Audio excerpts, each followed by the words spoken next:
Bismillahirrahmanirrahim. The topic we are going to cover in this video is diabetes mellitus from endocrinology. ये clinical picture है एक patient की, diabetic patient की, how और कौन कौन से ऑर्गन्स हैं जो सफ़र करते हैं, हाउ किस तरह करते हैं, the how will study the rest of the chapter. अभी हम पढ़ लेते हैं क्या क्या चीज़ों का अफेक्ट करता है. हैंड्स में जॉइंट्स को बेसिकली ना, और स्किन में एक टर्म है पिगमेंटेशन, विटिलिगो और हिरेंडिनाइटिस सुप्राटिवा. ये टर्म यूज़ होती है स्पेशली डायबिटिक्स में भी, और डर्माटोलॉजी में भी ये बहुत ज़्यादा टर्म यूज़ होती है. It is basically small painful lumps under the skin, जहाँ भी दो स्किन के फोल्ड जो हैं, दो फोल्ड्स आपस में रगड़ होने लगती है फ्रिक्शन की वजह से, like at armpits, groin, buttocks या ब्रेस्ट पे, तो वहाँ पे बन जाती है स्मॉल पेनफुल लम्ब्स. फिर एक्जिला में acanthosis nigricans because of insulin resistance, bruise, thyroid enlargement, head पे ज़ेंथेलेस्मास. आई में retinopathy, exudative maculopathy and retinopathy we find neuropathy, nephropathy, जो माइक्रोवेस्कुलर कॉम्प्लिकेशन पढ़ेंगे आगे. इंजेक्शन इंसुलिन साइट्स कहाँ लगती है? आर्म में, एब्डोमिनल रीजन में, लोअर एब्डोमिन में, ये थाइज में या लेग पे. एब्डोमिन में there can be hepatomegaly because of fatty infiltration of liver. Legs में muscle wasting, sensory abnormality, hair loss, tendon reflexes. Feet में क्या बन सकते हैं? Foot ulcer, Charcot neuropathy. जैसे फीट में ज़्यादातर हम डिटेल में इसके फीट के यहाँ देखते हैं. इंस्पेक्शन में भी जब पेशेंट का इंस्पेक्शन हम करते हैं तो इंस्पेक्शन पे भी देखेंगे कि उसके जो आर्च है ना, फुट आर्च जैसे कि बनी होगी, यहाँ नहीं बनी हुई, फुट आर्च जो है वो भी फ्लैट होगी. ठीक है. Toes, there is clawing of toes in neuropathy, loss of plantar arch, discolouration of the skin because of ischaemia, localise infection, ulceration. The deformity में भी present specially Charcot neuropathy and fungal infection obviously between the skin and nails वगैरह वगैरह वगैरह.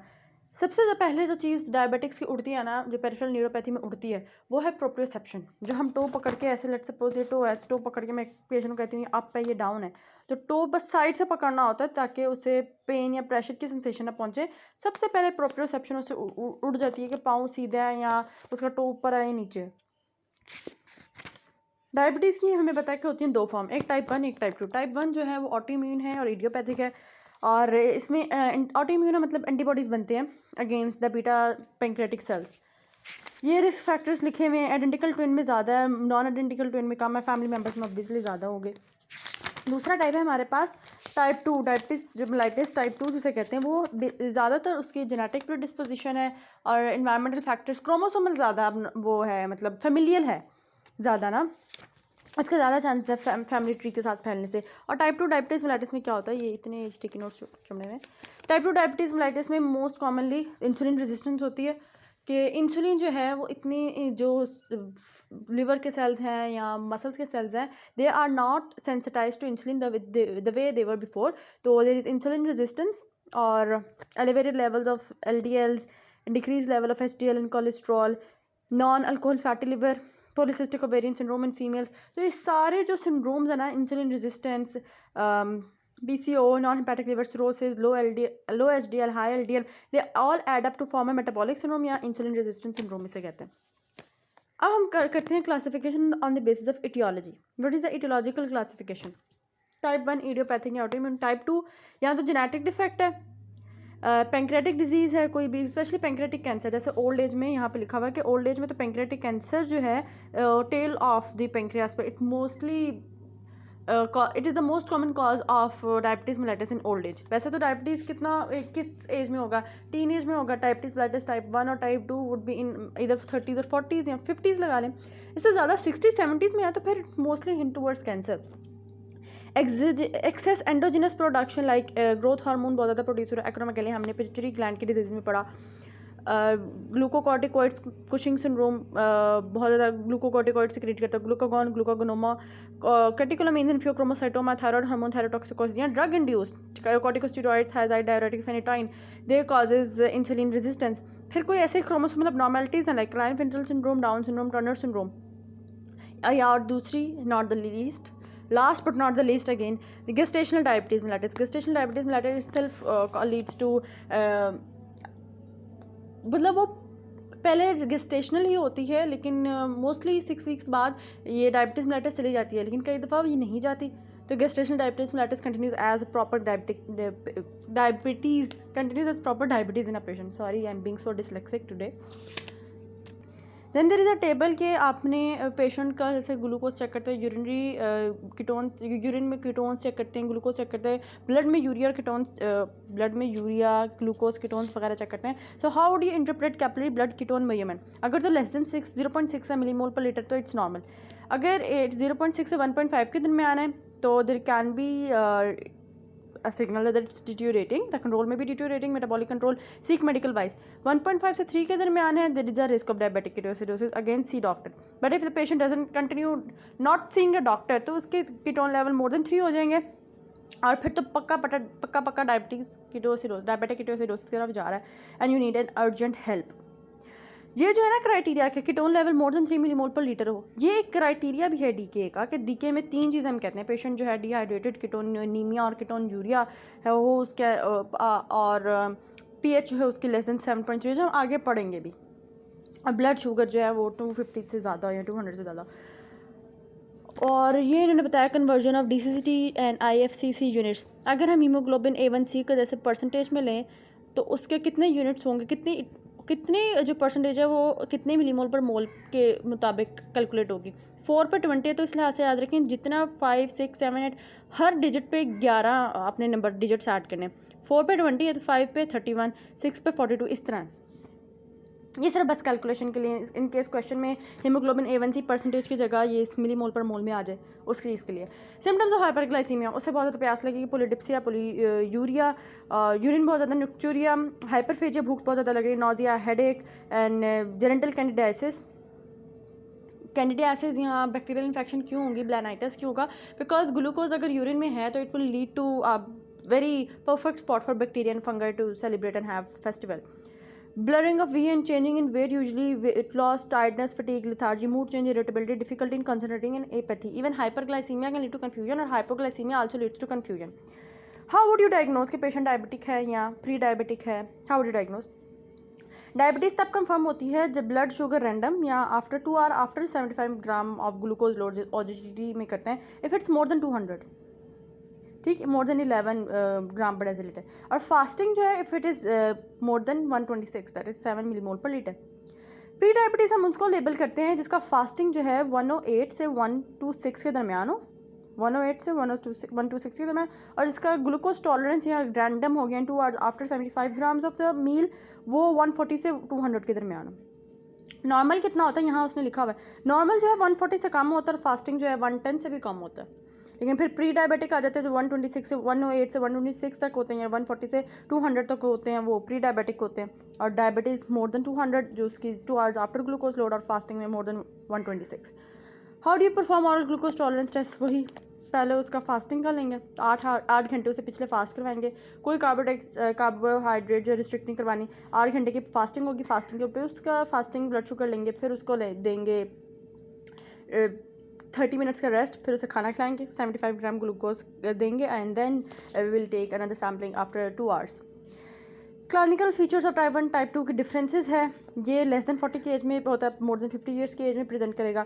Type 1 की duration of symptoms within weeks या months to years. Body weight would be, अच्छा type 1 का जो पेशेंट होगा ना वुड बी लीन, ये ओबीज होंगे. 2 वाले ketone urea present, rapid death without treatment with insulin, हाँ ये इंसुलिन डिपेंडेंट होते हैं, ये नॉन इंसुलिन डिपेंडेंट है. कई दफ़ा डायबिटीज़ टाइप 2 भी इंसुलिन डिपेंडेंट हो सकती है. टाइप 1 में देर एंटीबॉडीज़ टाइप 2 में नहीं होती. डायबिटिक कॉम्प्लिकेशन ज़्यादा 2 में होती है. फैमिली हिस्ट्री 2 की ज़्यादा कॉमन है. अदर ऑटोइम्यून डिजीज़ 1 में कॉमन है because 1 itself is an autoimmune disease. अब हम पढ़ने लगे हैं डायबिटिक कीटोसिडोसिस. इसका बहुत इंपॉर्टेंट टॉपिक है. आता ही एंडो में से यही है.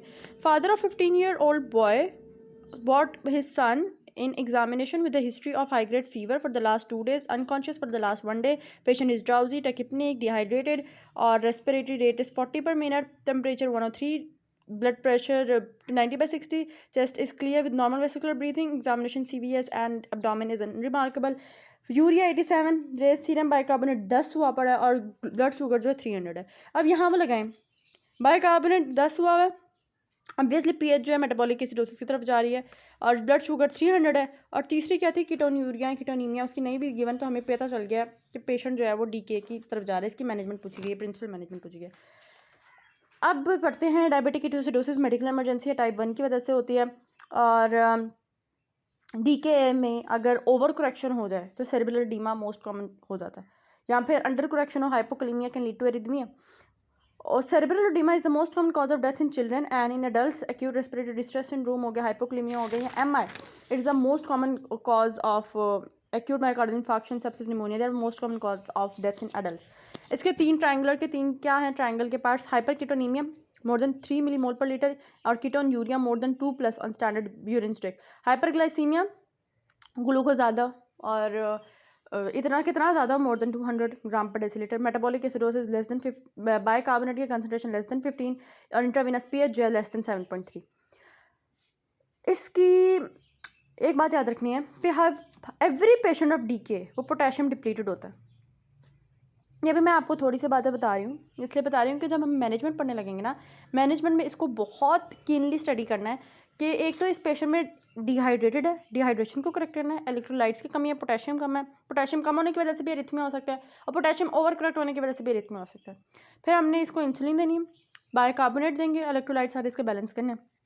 और बाकी ये कि डी के ट्रिगर क्यों हुआ, ये इसकी कॉजेज देखने के लिए हम डिफरेंट टेस्ट वगैरह कराएंगे। Average loss of fluid and electrolytes in adult diabetic ketoacidosis total जो है हमारे पास 6 लीटर पानी जो है वो डेफिशिएंट है। 3 लीटर्स जो है एक्स्ट्रा सेलुलर रिप्लेस करेंगे विथ सलाइन, और 3 लीटर्स इंट्रा सेलुलर वो हम डेक्स्ट्रो से रिप्लेस करेंगे। अब हम बढ़ते हैं कि इसकी क्लिनिकल फीचर्स क्या होते हैं। पेशेंट जैसे बताया polyuria, thirst, weakness, weight loss, nausea, vomiting, leg cramps, abdominal pain, blood वीएन, और साइंस का small breathing that is a very common sign, air hunger, ऐसे मुंह से सांस ले रहा होगा पेशेंट से, smell of acetone, hypothermia, confusion, drowsiness, coma, tachycardia, cold extremities या पेरिफेरल साइनोसिस, हाइपोटेंशन, पोस्टरल और स्पाइन, दोनों में उसका हाइपोटेंशन ही रहना है, कभी वो हाइपर नहीं होगा, and dehydration it's very common.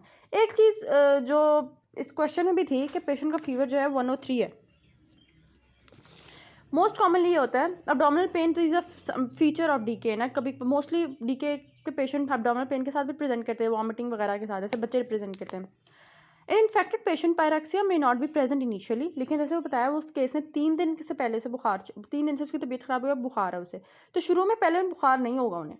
क्यों नहीं होगा? बिकॉज सेकंड एसिडोसिस हुई है ना, मेटाबॉलिक एसिडोसिस, वो एसिडोसिस करा देगी वेजोडाइलेशन, तो उनका बुखार रजिस्टर नहीं होगा पहले, लेकिन बाद में रजिस्टर हो जाएगा। अब हम पढ़ते हैं इसकी इन्वेस्टिगेशन। ये मेरी सीनियर ने लिखवाई थी तो मैंने उसे यहाँ लिखी हुई है। Ketone urea, ketonaemia more than 3 millimole per litre, ketone urea 2+ भी हो जाए, 3 ना भी हो, 2+ से ज़्यादा भी हो तो ketone urea. BSL more than, blood sugar level कितना होगा 250 या 200 मिलीग्राम पर डेसीलीटर से ज़्यादा, pH less than 7.3, bicarb less than 15। अब एक बात याद रखनी है, आगे हम मैनेजमेंट में पढ़ेंगे, अगर बाइकार्बोनेट इज़ लाइक 15 तो उससे बाइकार्ब नहीं लगेगा, इफ़ इट्स लेस देन 10 तब जाके बाइकार्ब लगता है। बाइकार्ब पे बहुत ज़्यादा वो है क्वेश्चंस, क्योंकि pH 7.3 से कम है तो नहीं लगना, 7.1 से कम होगी तब जाके लगेगा उसे बाइकार्ब। इन्वेस्टिगेशन पढ़ते हैं तब तक। ब्लड शुगर लेवल रखेंगे, blood sugar level should be like less than और मोर इक्वल टू और more than 250। ABG is low, pH low, bicarb, hydrogen बहुत ज़्यादा होगा and that will lead to anion gap metabolic acidosis, increase in ion gap metabolic acidosis. Electrolytes में, अब इस electrolyte में sodium कम है और इंट्रासेलुलर पोटेशियम डिप्लीटेड है, लेकिन एक्स्ट्रा सेलुलर पोटेशियम माइट भी पॉसिबिलिटी के एक्स्ट्रा सेलुलर पोटेशियम रेज्ड हो। Renal function test they are deranged by because patient is dehydrated. DK के सबसे जो कॉमन मैनिफेस्टेशन है, जो एक मैनिफेस्टेशन कहते हैं principal manifestation, that is dehydration. तो उस पेशेंट को सबसे पहले फ्लूइड्स लगाने होते हैं। यूरिन कंप्लीट एग्जामिनेशन में यूरिन कीटोन्स आएंगे +3 और urine glucose +3, blood ketonaemia more than 3, ECG हम चेक करेंगे कि हाइपरक्लीमिया तो नहीं हुआ हुआ, जैसे इंट्रासेलुलर से एक्स्ट्रा सेलुलर आया हुआ तो हाइपरक्लीमिया के लिए हम ECG करवाएंगे।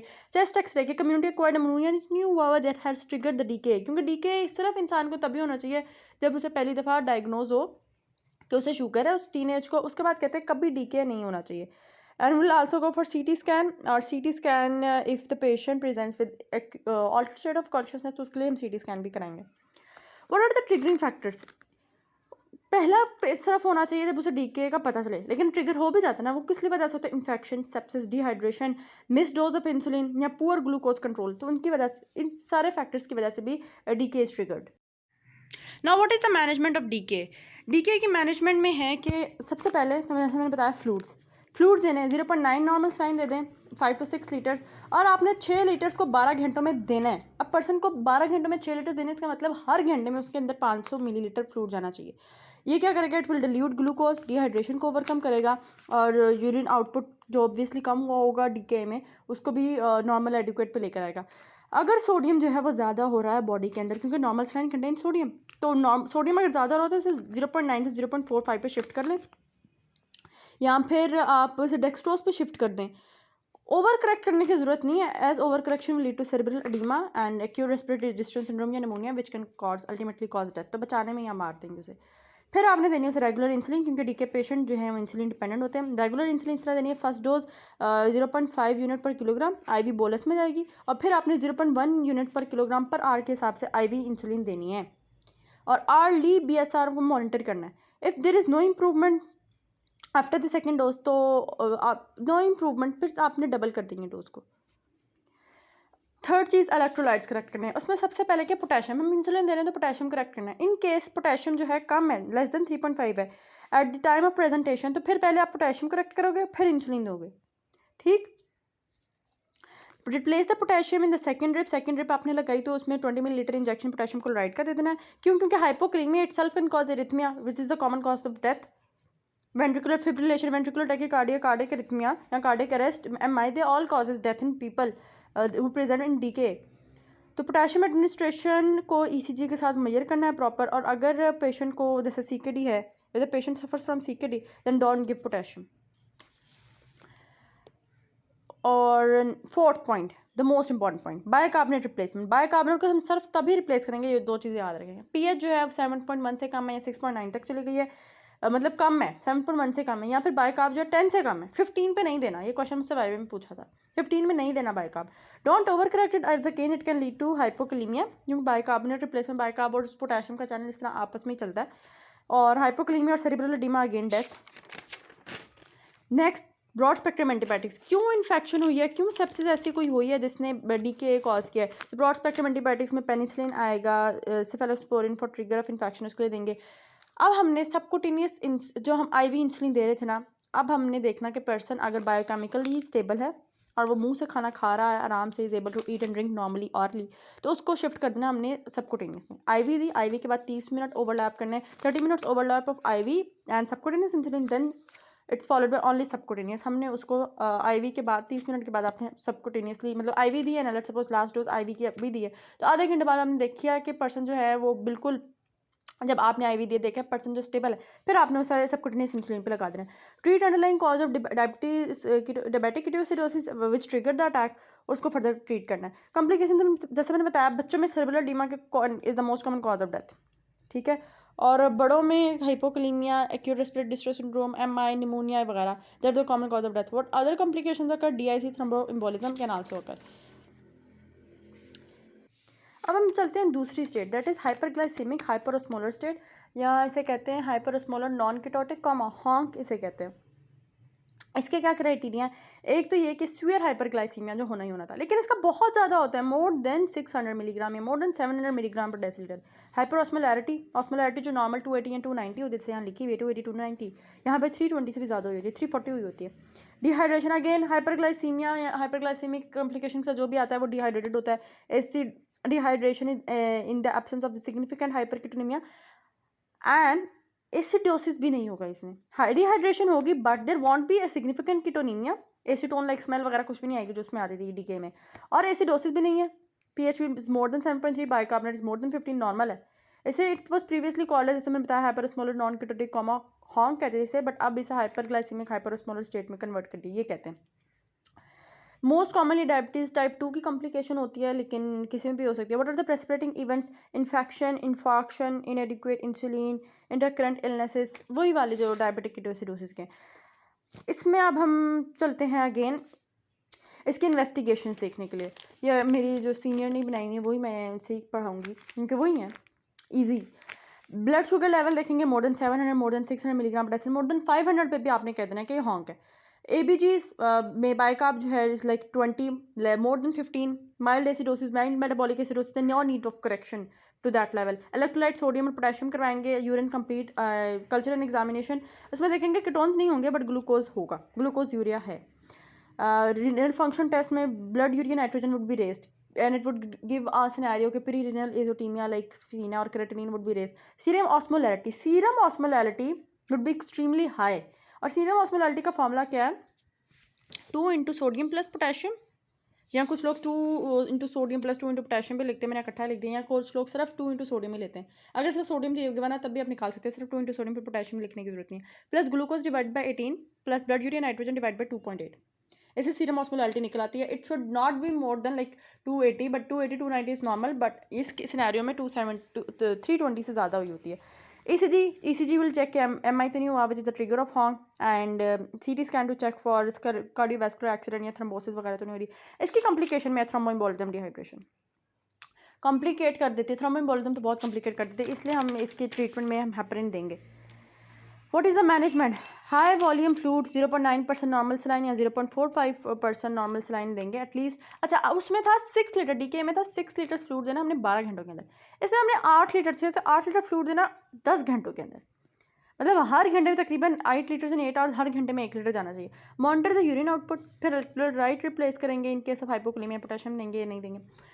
इंसुलिन तो हम लोग देंगे इन केस ग्लूकोज को जो है इट्स नॉट करेक्टेड, ग्लूकोज या ग्लूकोज का BSR है वो ठीक नहीं हो रहा, वो बिल्कुल नॉर्मल रेंज में नहीं आ रहा, तो इंसुलिन 0.05 यूनिट पर किलोग्राम IV इन्फ्यूजन देंगे. It's only given when the glucose is not corrected with the fluids. और अगर जो है glucose if it's more less than 250 तो फिर हम नॉर्मल सलाइन इंसुलिन के बजाय नॉर्मल सलाइन की बजाय will start dextrose instead of normal saline.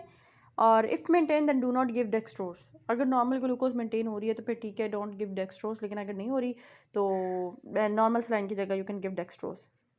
ठीक, ये डेक्सट्रोज. ब्लड शुगर रैंडम जो है should be monitored hourly and should be between normal जो है हॉन्क के पेशेंट में 80 to 100 के दरमियान होनी चाहिए, क्योंकि उसे इंसुलिन भी लग रही है और उसको फ्लूइड्स भी लग रहे हैं. Broad spectrum antibiotics for infection, जो भी जिसने भी हॉन्क को ट्रिगर किया, कोमोक्सिक्लैव, जेंटामाइसिन, मेट्रोनिडाजोल, जो भी रीज़न है उसको ट्रीट करना है. इसने जैसे बताया कि DVT थ्रोम्बोप्रोफिलैक्सिस देनी चाहिए क्योंकि थ्रोम्बोएम्बोलिज्म बन सकता है, तो low molecular weight heparin and DVT prophylaxis are recommended. जैसे रिवारोक्साबैन है वो दे सकते हैं. फ्रीक्वेंटली मेजर द ऑस्मोलैलिटी, अगर सोडियम कम हो गया then control the osmolality with fluid restriction, या फिर हाइपोटोनिक सलाइन दे दें. सोडियम अगर कम हो रहा, बहुत ज़्यादा डिल्यूशन में जा रहा, तो हाइपोटोनिक सलाइन ऐड कर दें या फिर फ्लूइड को खुद रिस्ट्रिक्ट कर दें. Again it will control the osmolality state. Next है हमारे पास हाइपोग्लाइसीमिया, जो हम कवर करते हैं, चलिए इसी पार्ट में कवर करते हैं. हाइपोग्लाइसीमिया जिसमें ग्लूकोज की जो कंसनट्रेशन है इट्स लेस देन 63, ठीक है, less than 63 milligram per decilitre या less than 3.5 millimole per litre. Blood glucose कम हो गया तो बस फिर हाइपोग्लाइसीमिया. अब इसके clinical features autonomic, neuroglycopenic state में नॉन स्पेसिफिक जितने भी हैं. ऑटोनॉमिक क्या है? Sweating, trembling, pounding heart, hunger, anxiety. Neuroglycopenic में वो तो फुल उसका दिमाग ऑफ हो जाएगा. Confusion, drowsiness, speech difficulty, inability to concentrate incoordination, irritability, anger. Non specific nausea, tiredness, headache तो आम आलसी रहती है लोगों को, तो ये नॉन स्पेसिफिक सिम्टम्स हैं. हाइपोग्लाइसीमिया एंड डायबिटीज़ ये कॉमन है. डायबिटिक पेशेंट को हाइपोग्लाइसीमिया होना हाँ कॉमन है. क्यों? कुछ लोग इंसुलिन की डोज लगाते हैं, खाना खाना भूल जाते हैं, they miss the doses, alcohol consumption करते हैं, delayed, missed, inadequate meals, lipohypertrophy at injection site causing variable insulin absorption, insulin सही absorb नहीं हो रही, malabsorption, celiac disease, gastroparesis के it leads to delayed emptying ना, तो gastroparesis due to autonomic neuropathy causing variable carbohydrate absorption. Risk factor for severe hypoglycemia कैसे हो सकता है? अगर कोई बंदा बहुत ही स्ट्रिक्ट ग्लाइसीमिक कंट्रोल ले रहा है और उसमें कोई एरर आ गया, impaired awareness of hypoglycaemia, age very young है, एडल्ट पेशेंट है, तो उसकी हाइपोग्लाइसीमिया बहुत सीवियर ही होनी है जब भी होनी है. Sleep, C peptide negativity, history of previous severe hypoglycaemia, renal impairment, genetic, angiotensin converting enzyme genotype. इसलिए जो भी डायबिटिक पेशेंट है उनको ब्लड प्रेशर की, हाइपरटेंशन की कंप्लेन है, तो ऐसे पेशेंट को हम एंजियोटेंसिन रिसेप्टर ब्लॉकर्स वगैरह देते हैं, CCBs देते हैं, कैल्शियम चैनल ब्लॉकर्स. एस वगैरह को कमी रखते हैं। What are the emergency treatment of hypoglycaemia? अगर पेशेंट को हाइपोग्लाइसीमिया हो गया और वो खुद अपने ख्याल रख सकता है तो प्लीज़ उसे कहें कि फटाफट कोई जूस पिए, ग्लूकोज ले 10 to 15 ग्राम वगैरह का टैबलेट, ड्रिंक्स या कन्फेक्शनरी ले, और फिर उस add a snack that contains complex carbohydrate. अगर सीवियर है, इतना बुरा जैसे वेरी यंग या वेरी एडल्टली पीपल में होता है, तो उनको आईवी लगेगा डेक्सट्रोज 20% या फिर IM ग्लूकागोन लगाएं स्टार्ट। और अगर तो पेशेंट अनकॉन्शियस है ना तो IM IV की स्टेट में। लेकिन अगर पेशेंट कॉन्शियस है तो उससे फ़ौरन कोई ड्रिंक या स्वीट दें, 25 ग्राम के ना कोई जूस का पैक दे दें, और उनके ना बकल म्यूकोजा पे जेल, ग्लूकोज जेल, जैम या हनी तो बकल म्यूकोजा अप्लाई करें। ये डायबिटीज़ इन प्रेगनेंसी है, गेस्टेशनल डायबिटीज़ मेलाइटिस, वो तो उसमें ही पड़ा है ऑब्स इन गाइनी में। रेस्ट हम जो complications of diabetes, management of diabetes हम करते हैं नेक्स्ट पार्ट में। जज़ाकल्लाह खैर।